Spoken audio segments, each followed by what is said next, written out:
8, You're watching the 7, Experience Comic Culture and 6, Sales. 5, Streaming live daily to 4, Facebook, YouTube, 3, Twitch, and Twitter. 2, 1. Hey, everybody. So a guy is in New Orleans, and he's minding his own business when he notices a funeral procession coming along.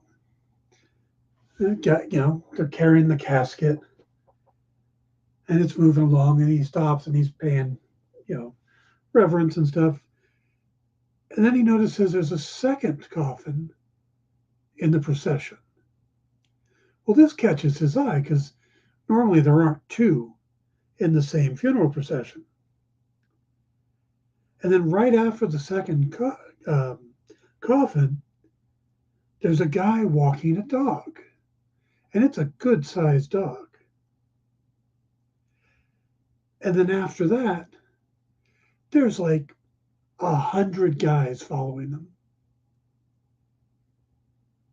And this is a really odd procession. So he kind of starts walking with the procession, makes his way over to the guy with the dog, because he's really curious. And he gets up to the guy and goes, "Look, I don't mean to be rude or interrupt the ceremony here, but I've never seen two caskets in a funeral procession before. Who passed away?"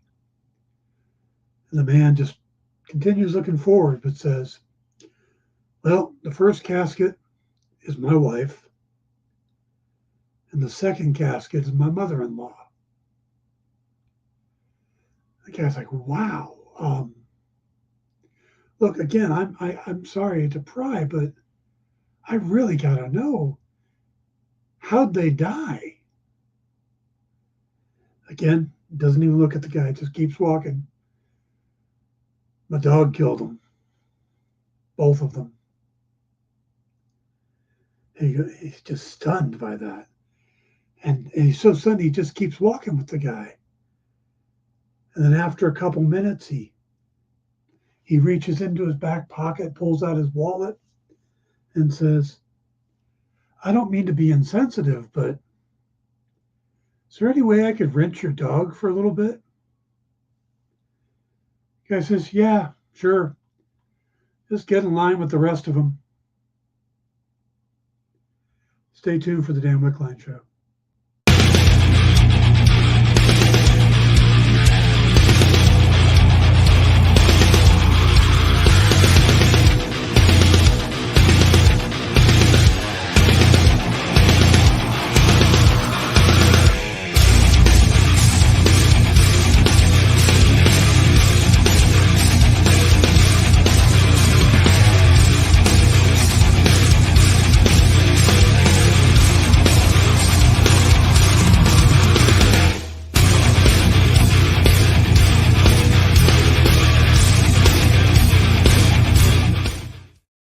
Hey everybody, welcome to the Dan Wickline Show here on The Experience. Yeah, we're doing old Buddy Hackett jokes this week to kind of get back to the fact that the screenwriters, the Writers Guild strike is now open or is over, and the late night hosts are back, and they're doing some pretty funny stuff. I've been catching as many of the monologues as I can. But I love a good Buddy Hackett joke. He had such unique ways of twisting the punchlines to where you didn't expect it. So today we are going to talk about Only Murders in the Building. I have seen the finale. We know that the setup for season 4 has already happened. So we know that there was always a season 4 planned. There is a rumor about who might join the show, but it's just a rumor at this point. And we'll talk about how they did a lot of things different this season, but still brought it back to what you love about the show, or what I love about the show. I have seen the Ahsoka finale.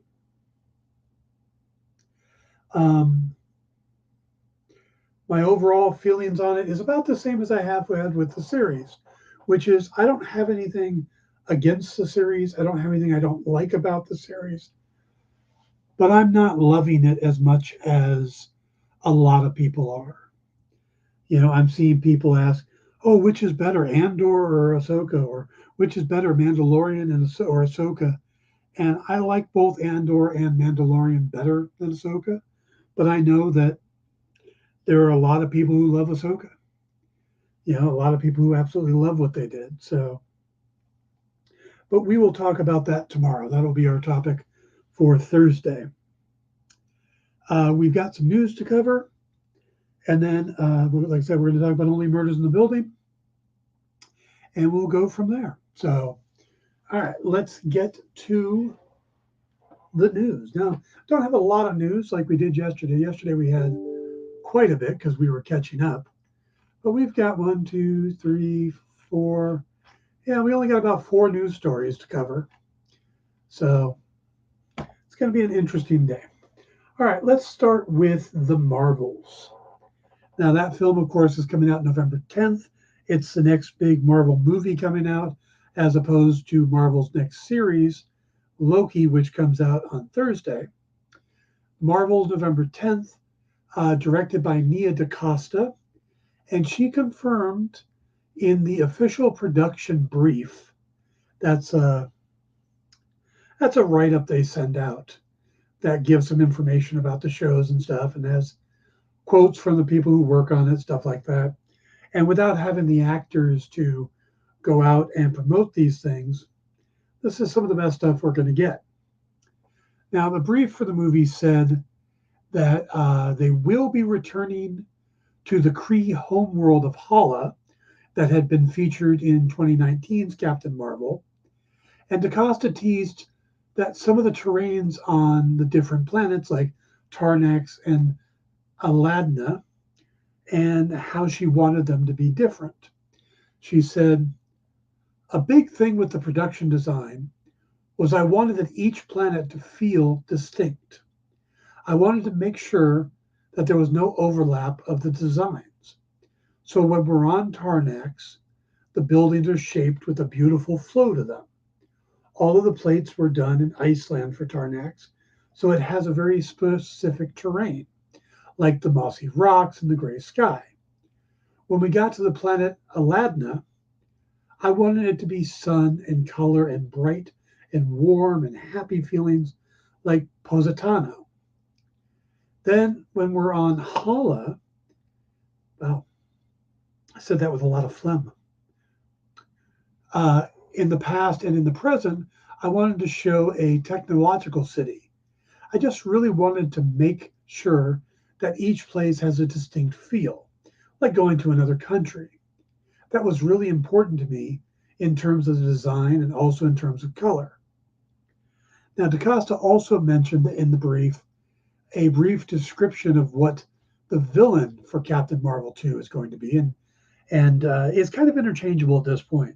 We're calling it the Marvels, but in other countries they're calling it Captain Marvel 2, because you have to remember that Captain Marvel was a billion-dollar movie and is still popular in a lot of countries. We may have a different of opinion of it here, but nationwide or nationally, not nationally, internationally, it was a success. So, and it was a success here too. It just there's a narrative that goes with it.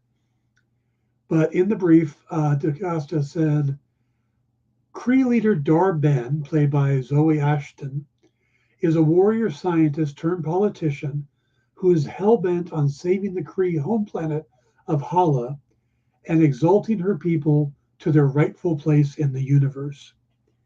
Now, what's interesting is it feels like they're kind of making her a female version of Ronan the Accuser. Now, Ronan was already used in Guardians of the Galaxy, so he would be perfect here, but they don't have that.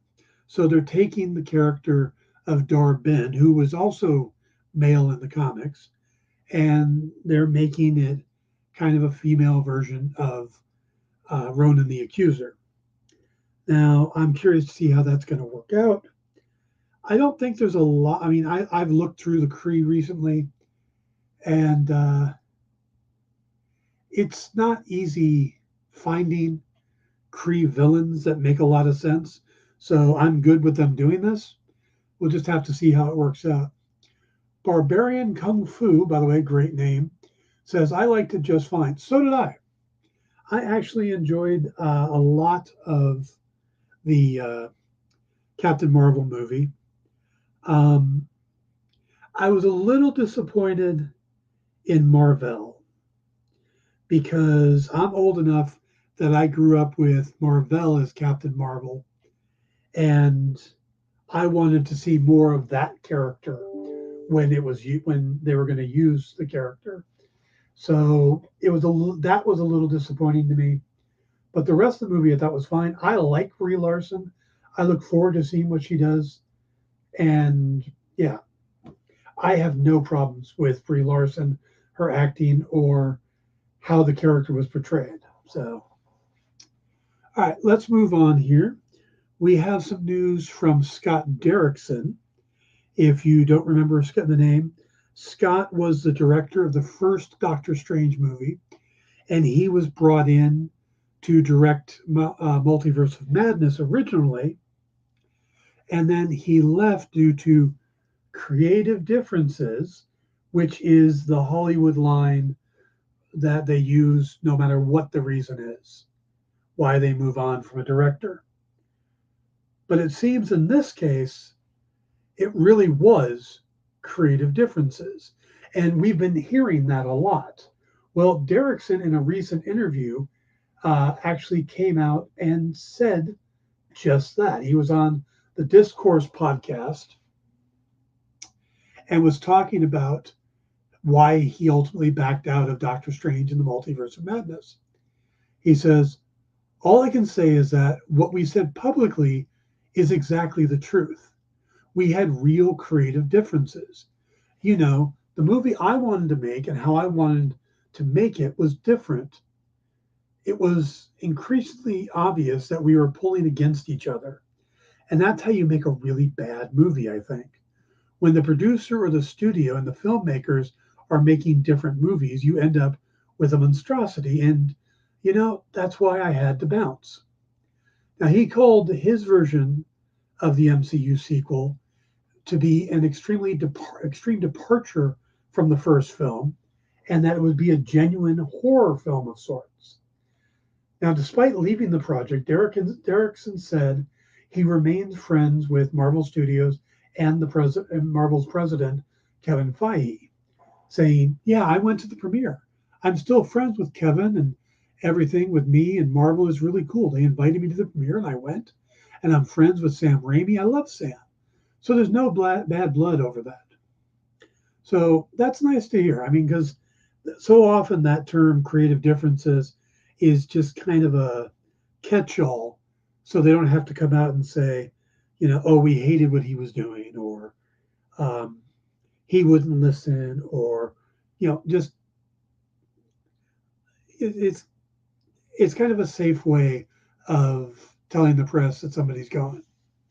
So I find it interesting that both sides have come out and said, no, it really was creative differences this time. He wanted to make more of a horror movie. We wanted to make more of what we did. So I'm always curious about stuff like that because it would be neat if there was a way we could see both. And, well, here's Derrickson's version and here's the version we released. Which do you like better? Because I think sometimes you'll go with the director's version and sometimes you'll go with the studio's version. Famously, there's a director's cut of the Daredevil movie of Ben Affleck. And a lot of people hate the Daredevil movie, but if you've seen the director's cut, you, like many, or at least many people, including myself, find it to be a better movie because it takes out a lot of the stuff that irritated fans, which means that the studio and the producers specifically put those things in. So now it doesn't take out the fight on the playground or some of those things. But like the scene where Daredevil and Elektra are on the roof and it starts raining and they end up, he ends up hearing somebody call for help, but he ignores it so that they can go inside and knock boots. Well, in the actual director's cut, he leaves her on the roof to go save somebody. And that's more Daredevil. But the studio wanted a romantic scene between Affleck and Garner, so they forced it into the script. The best part is there's a behind the scenes thing where they talk about the director's cut, and the producer is saying how he's glad that Mark Steven Johnson's getting his chance to put out his version of the film, but he still feels that the theatrical release is a superior film. And you watch that and you go, no, it's not. You're wrong. You are absolutely wrong. All right, let's move on. A new trailer was dropped today, if you haven't had a chance to see it. It's for a film called The Beekeeper. Now, that sounds like, well, why would I want to see something called The Beekeeper? Well, why did you want to see something called John Wick? The Beekeeper is potentially another John Wick type success story if people give it a chance. It's directed by David Ayer. It stars Jason Statham. And of course, he's a special forces soldier from some kind of group that's now living as a beekeeper and either with this nice old lady or his neighbor is this nice older lady. And she gets scammed on her computer where they say, oh, you have a virus, we need to help you. She calls the number, they take all of her money, and she ends up knowing she was scammed and killing herself. And if you live with older people or you have older parents or stuff and you see how much that people are trying to scam the older people, this will trigger you just like people were triggered when they killed John Wick's dog. It has that potential. So, of course, he takes his special forces skills and goes after the company that scammed her. And you've got Jeremy Irons in this. And, it just goes from there. It's that pure motivation in a revenge flick that is always fun, that gets people going. And if you have to accept a few things like the fact that there's a special forces team called the Beekeepers and that they have this special thing they do. But that's probably the hardest thing you're going to have to buy in this thing, because Jason Statham is the type of actor that you believe can kick everybody's butt. He can't do Shakespeare, but taking on a dozen armed soldiers, no problem. This also has the potential of opening up the conversation about David Ayer's cut of Suicide Squad again, because if this movie does well, and it's poised to do well, it's coming out in the middle of January. There are no big action movies opening up anywhere near it. The biggest thing opening up the same weekend is Mean Girls the Musical. So you're not going to get everybody because there will be an audience for that as well, but you're going to get quite a bit. And there's no superhero movies opening up. The closest one is Aquaman back on December 20th. So it's got 20 days away from Aquaman. So there's a good chance this will be the action fun movie that people go see in the middle of January. And like I said, if it does well, then you can easily see sequels happening, and you could see people calling for the Ayers cut of Suicide Squad again. It says, my favorite Jason Statham movie is Homefront. If you haven't seen it, I highly recommend it. I don't think I've seen it. I like the Transporter movies. Statham was Tybalt. No, Julia, I did not know that. So maybe he can do Shakespeare. There was also that movie series Crank, where he has to keep his adrenaline up through the entire movie. Again, it's just one of those where you're like, I don't need a plot. I just need Jason Statham kicking people's ass. That's all I need. That's what this movie is. But it looks entertaining. So, all right, we got one more bit of news, and that is that, if you can believe them, he actually does some good acting in Homefront, really good movie with an actual plot and everything. Well, now I'm going to have to check it out. So I'll look that up, Ed. Thanks. So according to a scooper who has a pretty good reputation, but one of the strangest names, he calls himself, Can We Get Some Toast? But according to him, the actual titles for the upcoming What If Season 2, all 10 episodes, will be Episode 1, What If Nebula Joined the Nova Corps? Episode 2, What If Peter Quill Attacked Earth's Mightiest Heroes? Number 3, What If Kahori Reshaped the World? Now, Kahori is the Native American character that they are creating specifically for What If. So she's not an existing character. This will be the first character created. Well, I guess the Hydra Stomper is technically a new character too, but the fourth episode is supposed to be What If Hela Found the 10 Rings? Number 5 is the one that carries over from season 1, which is What If Iron Man Crashed into the Grandmaster? Which means that Iron Man goes to Sakaar, and that's Tony Stark and Gamora are the ones that stop Grandmaster. Then there's the controversial one, What If Happy Hogan Saves Christmas? The 8th episode is What If Captain Carter Fought the Hydra Stomper? And we see that get set up in a couple of the What If episodes. Episode 9 is What If the Avengers Assembled in 1602? Which, of course, is based off the Neil Gaiman 1602 series. And then there's a 10th episode, which I thought there'd only be 9 because there was only 9 last time, even though it was supposed to be 10. And that is What If Strange Supreme Intervened? So if those are all the titles, then they sound pretty interesting to me.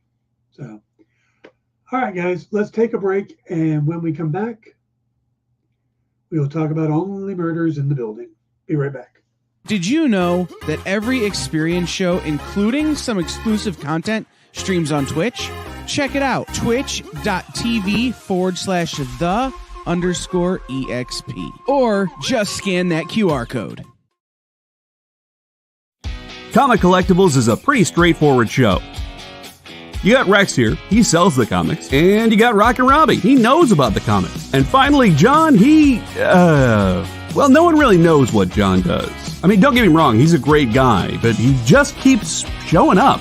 Come to think of it, I don't even really know how he gets in here. Anyway, awesome comics, rare books, rarer signatures, slabbed books, and amazing cover sketches by Ken Hazer and others. Simple formula, you want the comics, you buy the comics. To sum up, Rex sells the comics, Robbie knows the comics, and John, who might possibly be a ghost. I mean, seriously, has anyone ever seen him show up or leave? Comic Collectibles with Rex and John, Mondays from 6 to 8 Eastern on The Experience. Comic Culture and Sales.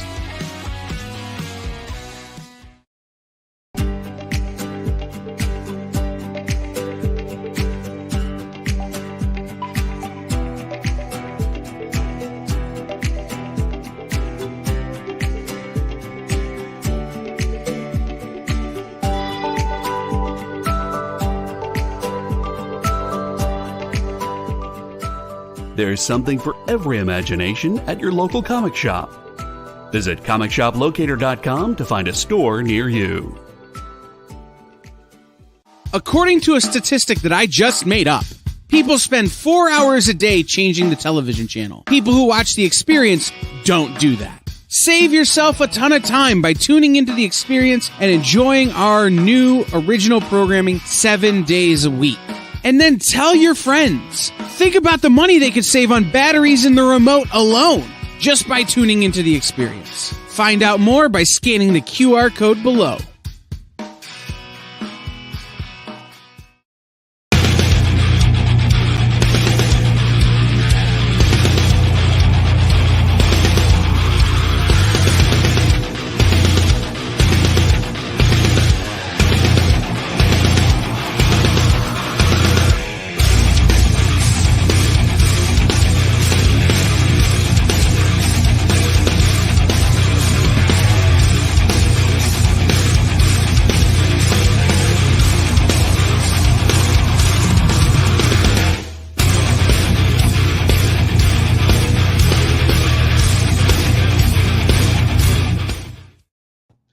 Hey everybody, welcome back to the Dan Wickline Show. Remember to stick around. We have lots of stuff today.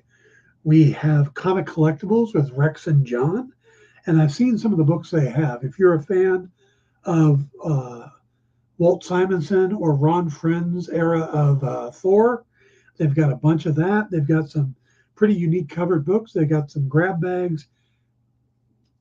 You'll want to stick around for that. And then there is Talk and Treat Trivia. I don't know who the guest is today, but Chuck always makes that show fun. Then 360s Comics, and of course, Kicking It with Henri. So it's quite the lineup. I think I got all the shows. Yeah. So that is our lineup. So it'll be an hour between this show and then Comic Collectibles, and then it just runs through Kicking It with Henri. So stick around for that. JD, I think we better put the spoiler warning up for this conversation.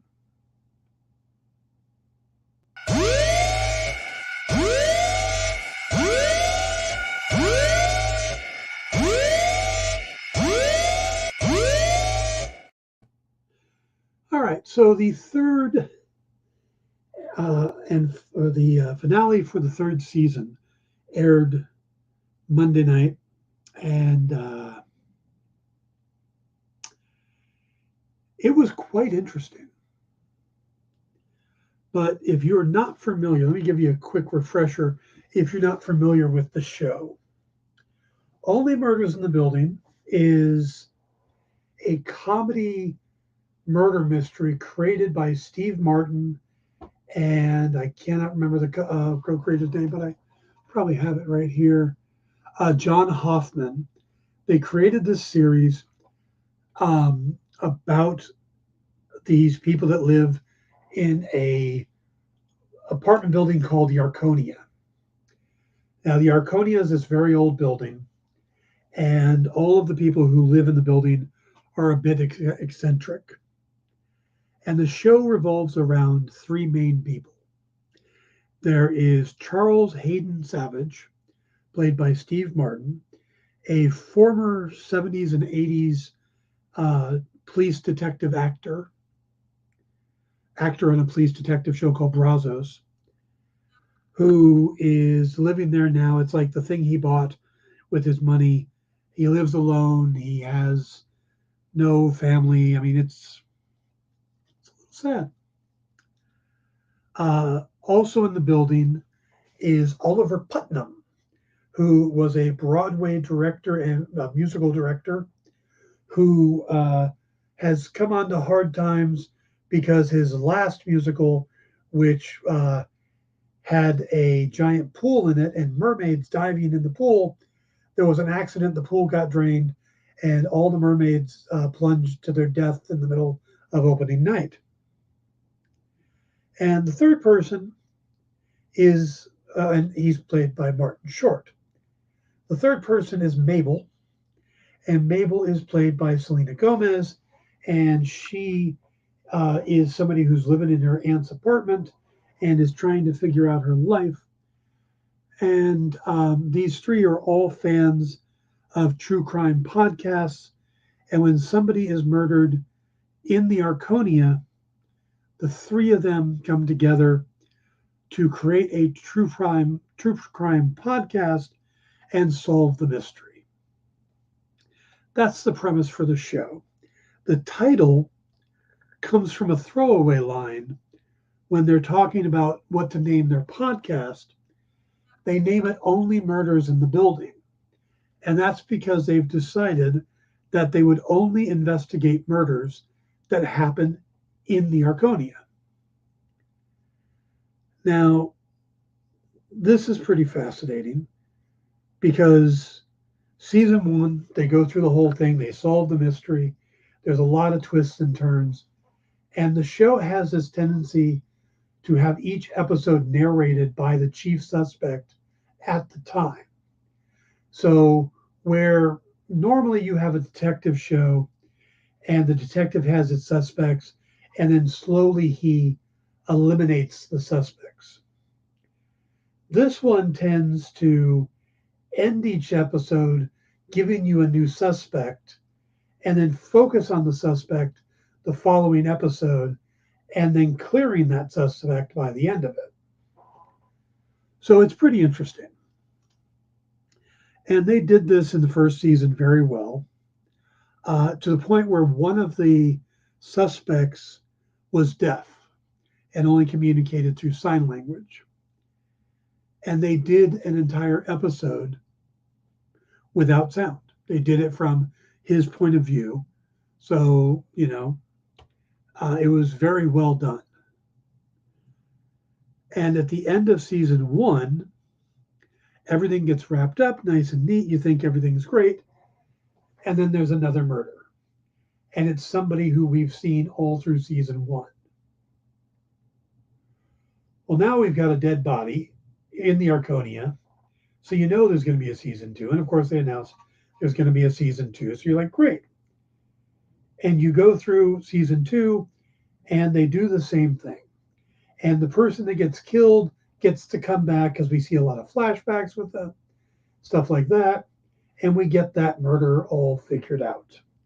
Well, by the end of it, their lives are starting to get a little bit better. Oliver gets a chance to direct something on Broadway again. Charles is acting again. Mabel has, she had a girlfriend for a while, broke up.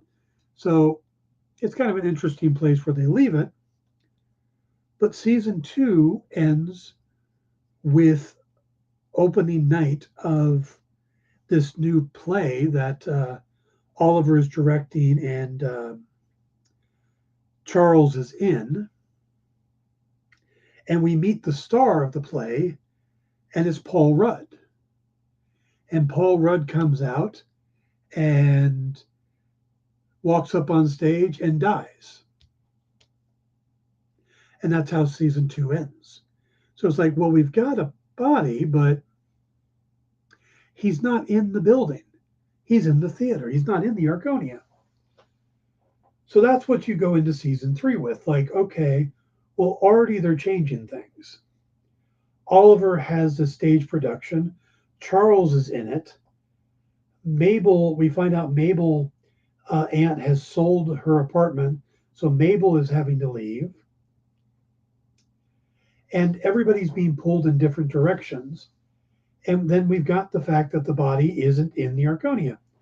Well, they take care of that in early on by finding out that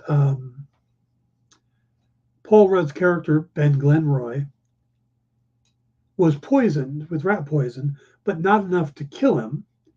And the fact that he had all these other drugs in his system prevented it. So he woke up on the ride to the hospital, and then they released him, and he goes back to the Arconia, where he's pushed down the elevator shaft and dies there.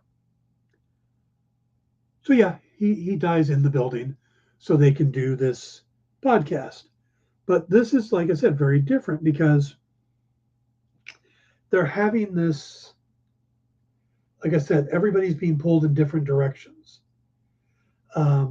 Charles is dating Joy, and they're going to get engaged. Oliver has his play that he's trying to save, and by turning it into a musical, and he starts falling for his leading lady, who's played by Glenn Close. No, Meryl Streep. They bring Meryl Streep and Paul Rudd into the season, and they've been doing that regularly. Season 1, you had Nathan Lane, You had Sting, but it was a small cameo type thing from Sting. He'd show up every once in a while, and that was it. And they did that in season 2 with Amy Schumer, Jane. I can't think of the actress's name, but let me see if I can pull that up. Jane Lynch is great. She plays Steve Martin's stunt double, and she always dresses like him and looks like him, and she's been popping up in all 3 seasons. So you've got these bigger names. Tina Fey was a regular in the first 2 seasons, but in the 3rd season, I mean, they bring in Meryl Streep and Paul Rudd. So you're like, okay, this is huge. And Meryl Streep isn't small. She is literally in every episode doing a lot. Same with Paul Rudd. Even though he's the victim, he's around a lot. And the 3 characters have kind of drifted apart. So they're not really doing the podcast like they were. They're not really working things through like they were, but they're still checking off all the suspects and going through everything. So it's a total departure from the first 2 seasons.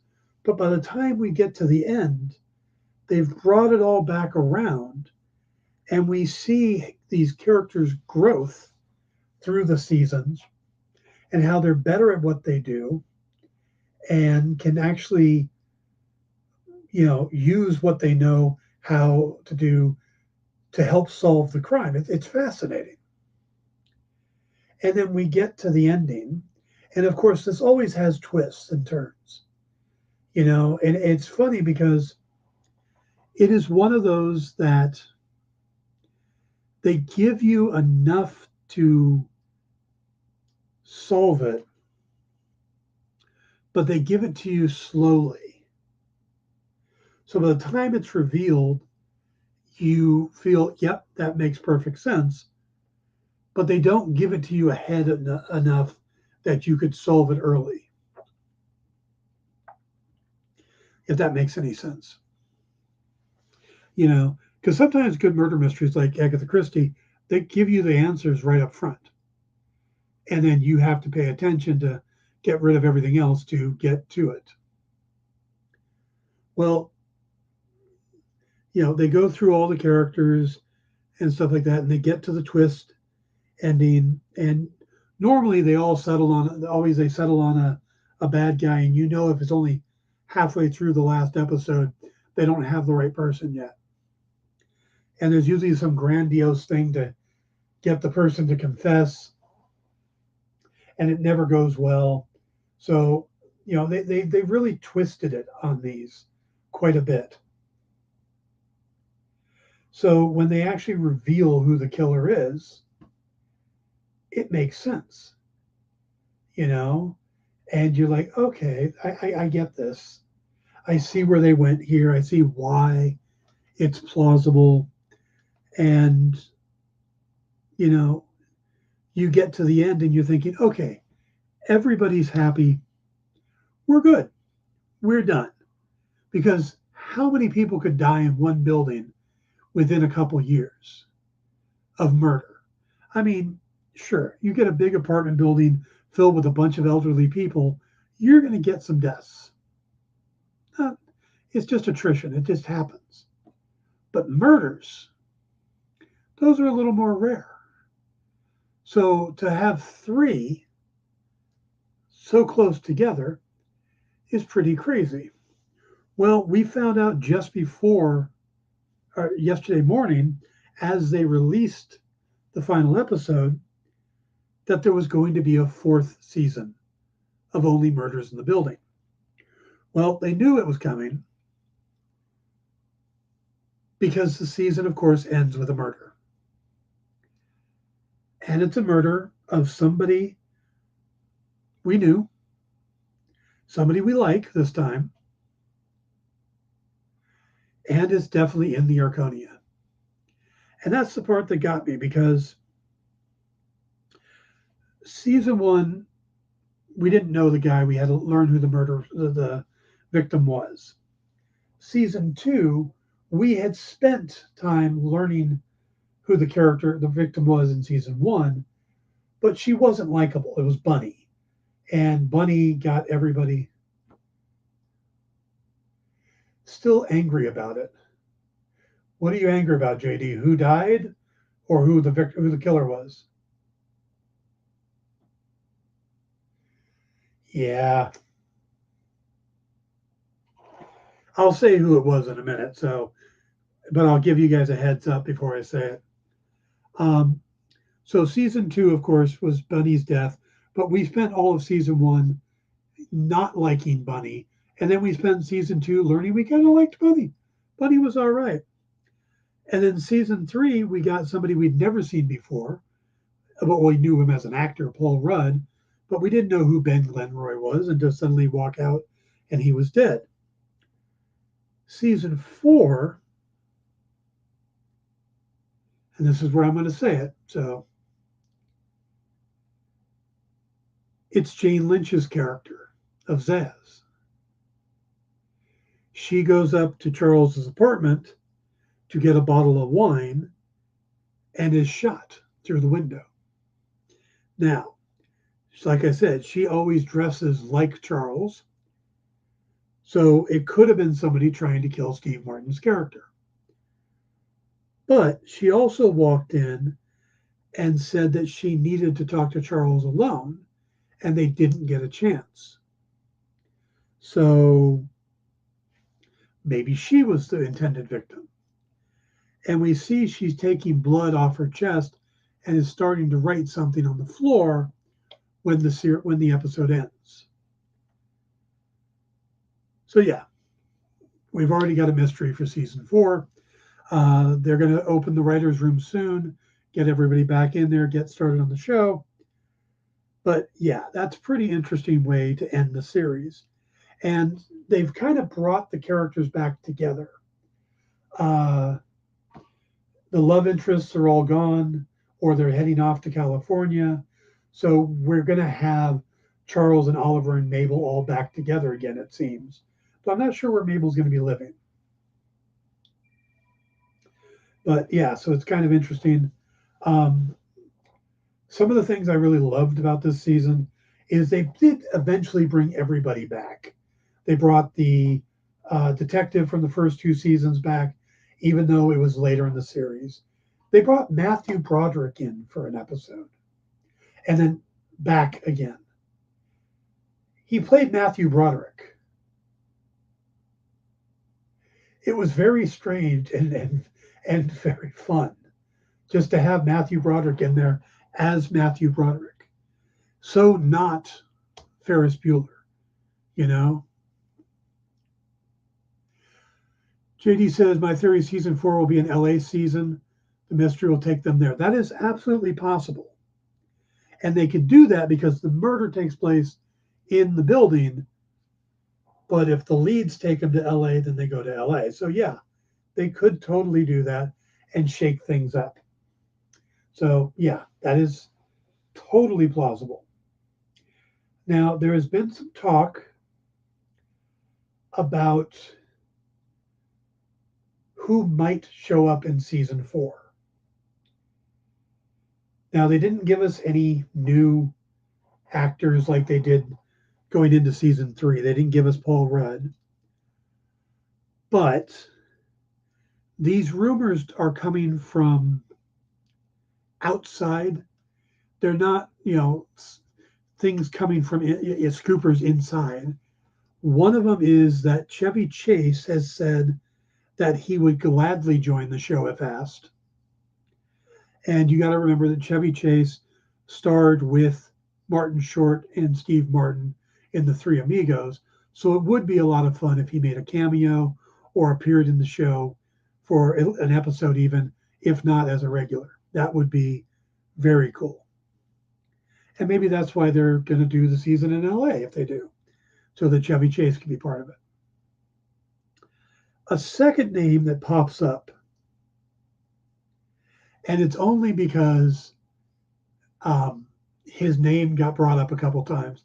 When Charles broke up with Joy, or when Joy broke up with Charles, supposedly she ran to the arms of Scott Bakula. And Scott Bakula get mentioned a few times. So they asked the producer about bringing in Scott Bakula. And he said that's something he would love to do. He and Scott worked together on a show previously. They're good friends. It's why he throws the name in there. So he thinks it would be great to bring Scott Bakula in. So I think it would be fun if we got a cameo from Scott Bakula and Chevy Chase in season 4. But again, none of that is confirmed or even, it's more speculation than rumor. If you haven't been watching this show, it is really a unique series in that it blends comedy with mystery. You don't feel shorted on either. The humor is always there. Whenever there's a serious moment that, that just, it's like suddenly, oh, this is dramatic. It doesn't feel like Only Murders in the Building. Martin Short will say something that'll totally change the tone. Like someone will cry a confession out about how they did somebody wrong, and it would just be heart-wrenching. And suddenly he'll lean in and go, "Can you do that again with a little less crying? I couldn't hear you properly."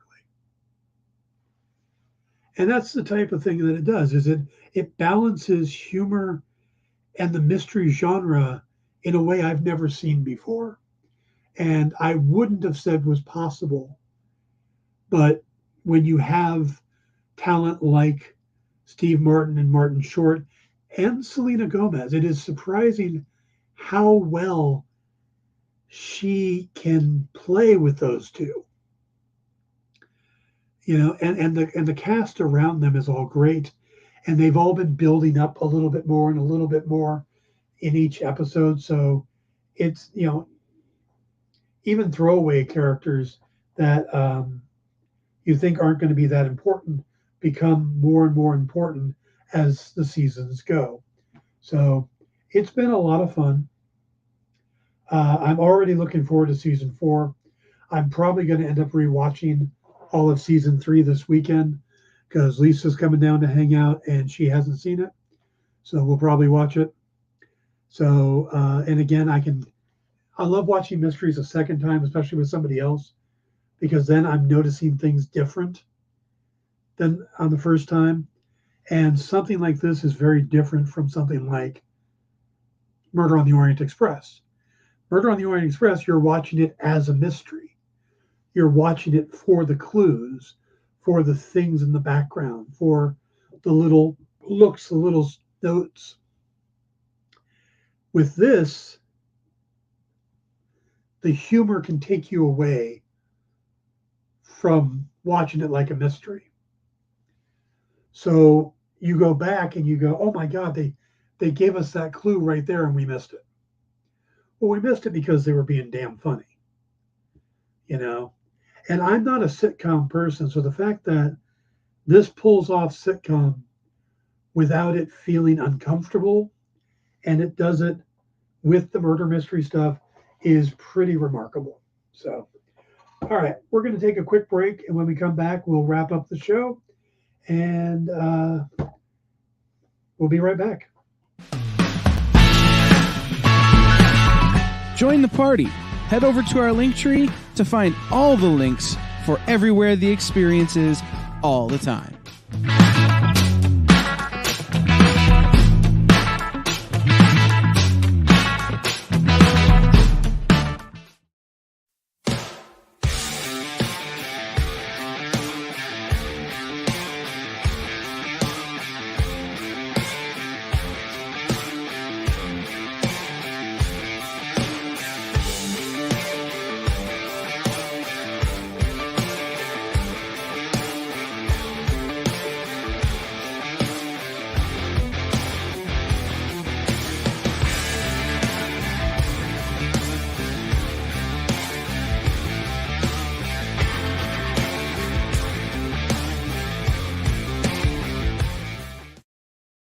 Imagine being at a convention and going to an interview panel that's just for you. No bustling crowds, no hours-long lines, just you, the moderator, and your favorite comic book creators. Well, this is pretty much that.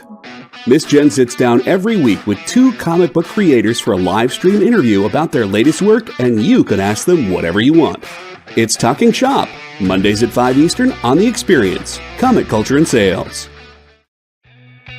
Programming on the EXP is made possible by viewers like you, or your local comic shop, or that Kickstarter you backed, or the publisher you like, or comic industry professionals who want to share a message with the world. Really, anyone who wants to advertise with us can. If you're interested in seeing a product you know and love, or are creating, or are publishing, or are involved with, advertised here on The Experience, and having your message shared with our viewers, please reach out by scanning the QR code below or visiting our website and using the contact form.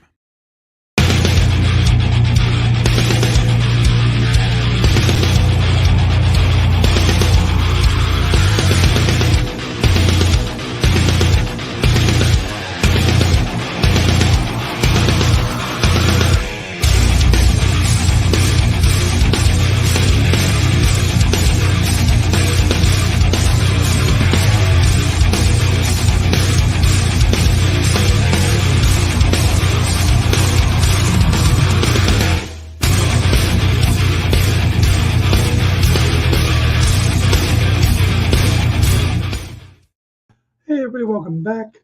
Please hit the like and subscribe buttons. We are going to wrap up the show pretty quick today. Tomorrow we are going to talk about Ahsoka, the season finale, what it means for a potential season 2, what it means for a potential Mandalorian season 4, and the upcoming Dave Filoni film or films, as a lot of people are talking about it as a potential trilogy. So lots of stuff there.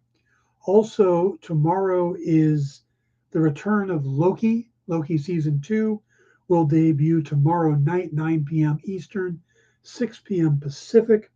We will talk about the show on Tuesday, but if you have any questions prior to going into Loki and you want to bring them tomorrow to the show, I will do my best to answer them. So tomorrow, Ahsoka, and any potential Loki questions you might have. Hopefully next week we'll get back to a more regular schedule with even some key collectibles, those type of things. But this week we're still kind of playing it by ear. So thank you all for tuning in. Remember to stick around for Comic Collectibles with Rex and John, Talk and Treat Trivia with Chuck and whoever his guest is tonight and their prizes. 360 Comics, and Kicking It with Henri. And remember, today is New Comic Book Day, so get to your comic shops, spend a little money at your local comic stores. Have a great one. I will see you tomorrow. Do you remember what it was like when you were a little kid and you got a letter in the mail? Now imagine that letter was filled with information about your favorite shows, pop culture questions, links to things you're going to want to see later, and even sneak peeks at upcoming programming here on The Experience. That's what the EXP mailing list is. Every week, we send you sneak peeks, information, and all of the relevant links for all of the shows you want to see. Sign up now on our website or scan the QR code that's on your screen right now.